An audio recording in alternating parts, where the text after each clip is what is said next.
Yes, and only by those. This is why Veda's cornerstone is the guru, the master. Because every person has a unique path to the ultimate. But the ultimate is the same reality for everyone. True enlightenment is knowledge of death, of life, and of consciousness. You can live for 100 years without any knowledge of who or what or where you are in the universe.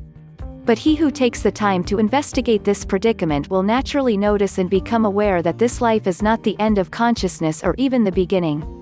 Knowledge of death is not easy. Try to break the secret of death to a child. This is what the guru is doing over and over again. This is why the guru is known as Baba, the benign one.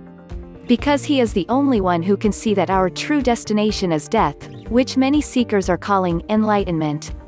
The guru is fully enlightened, so he knows the true reality means death for everyone involved, even himself.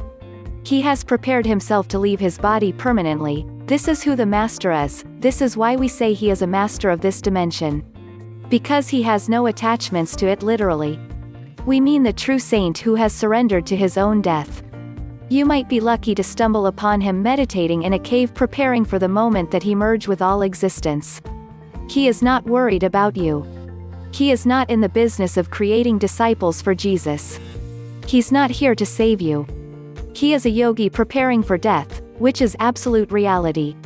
This person is enlightened. If you ask him a question, he will be glad to answer it. But if you poke him with a stick as to why he is not training disciples every day, he will just walk away from you. He doesn't need you in the slightest way. Because reality has sentenced him to death, and he knows it. So he must learn how to balance the art of living and being alive, which totally is up to him. When death is so easy and so close, it takes a genius to truly live. The master can give you awareness of this predicament without scaring you or causing you to kill yourself, which is a rational response to some of the realities that are revealed in time to the living soul. The master knows that while death is the great ocean that all of mysticism is talking about, life itself is the divine manifestation of that reality, so there is no need to die anytime soon. If life is like a dream, and death is the truer reality, then enlightenment is simply the art of living life with full knowledge of death. You gain awareness of the mechanics of reality, you don't ignore death. You learn the art of living, which is a way of life. This is what I have found as a teacher of enlightenment. 1. Even though I have experienced Satori, the event of enlightenment, and Samadhi, the eternal nature of enlightened consciousness, I can't Shaktipat you into Satori, but I can guide you into Samadhi. 2. Your Satori will likely not be exactly like mine. When I experienced Satori, I was with two friends sitting on the front porch smoking a hookah during a blood moon eclipse at night. It was dark and I was laughing and having a good time. It was conducive for me to close my eyes for a moment, and at that moment, something like a divine mix between déjà vu and blacking out completely happened, where I lost consciousness for a moment, but in such a divine déjà vu kind of way, that I gained a perception of extrasensory details of my reality. I was completely conscious. I was conscious through the moment of Satori. In that moment everything disappeared, but I was still there to witness it. I always describe it with the thought that accompanied the experience, which was, I have felt this before, I have died before. Therefore I have lived before. I was realizing the intimate fact that this was not my first or only life. I was literally a reincarnation of myself. This was so real and vivid and strange, that I immediately opened my eyes and started crying. Strangely, in that moment one of my friends bowed and asked me, "How does it feel?" It was not I who had opened my eyes, it was God who had opened his crying eyes there. 3. Of the 50 people who have seen this answer so far, no one has responded.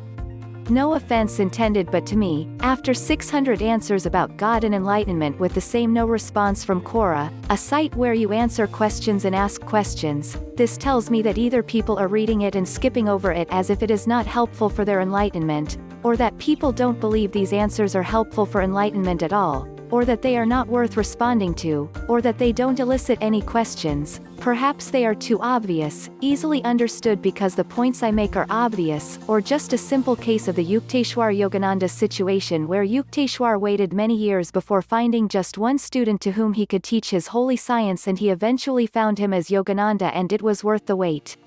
This type of knowledge is passed down in a traditional lineage from person to person. The moment that I mention the word God when talking about enlightenment, seekers run. They say that enlightenment has nothing to do with God, and while this may be partially true for some cases like the Buddha, it is a vast misunderstanding of enlightenment and what God is to say that enlightenment has nothing to do with God, when in fact enlightenment is God. You can't use the Buddha as an excuse that God doesn't exist when I am literally saying that Buddha is an enlightened manifestation of the One. You see, it is the same thing, just different word choice, so you have to have the knowledge that enlightenment is a thing of God and the divine. Buddha said he was not an angel, but this doesn't mean that he was actually not an angel. He was. He knew that the true God, the only God there is, was himself. Anyone who knows it, most likely didn't yet accomplish it. There are many prophets and sages, gurus, etc. All of them are somewhere along that road to accomplishment. Even these people are there to say the path and will give answers as most do. Please understand that a lot of what you want to know is in secret, as those wiser than the rest of us can see we are, as a world population, moving away from the goal of enlightenment and not toward it. The best place to go is Gnostic teachings, practical spirituality. It was founded by a mystic who has passed, but like any of these people that are walking the path, they stop into life to write and teach. The founder of this site wrote over 60 books, knows all his past lifetimes and could leave his body at will, which is an important part of what we all must do if we are to travel in a higher realm to learn from those masters that live in this realm, as well as temples of wisdom. Everything on this site is free and it is taught using terms of the Buddhists, Hindus, the Kabbalah and Christianity.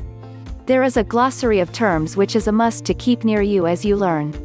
In general, all belief systems are telling us the same thing, as I have spent 47 years now looking for answer to my personal self-realization experience.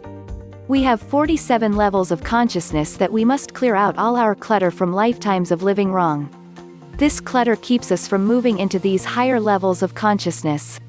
A major part of the problem is we believe we are separate from creation, instead of creation itself. This causes fears in us, when if we knew we were not separate, we would have not fears. Having no fears is what is needed because of how now we have trained our mind to believe. Anyway, clear away the clutter, then you grow spiritually. Complete the cleanup job and love and compassion filled that void. With that you now are one with the infinite, and that is enlightenment.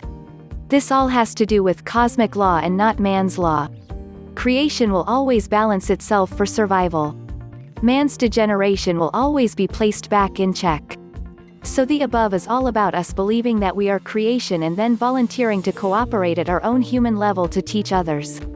If we as the group in doubt, time to freely do as we please is in question, because of cosmic law. Life is suffering because of fighting the inevitable, and moving toward enlightenment is the solution.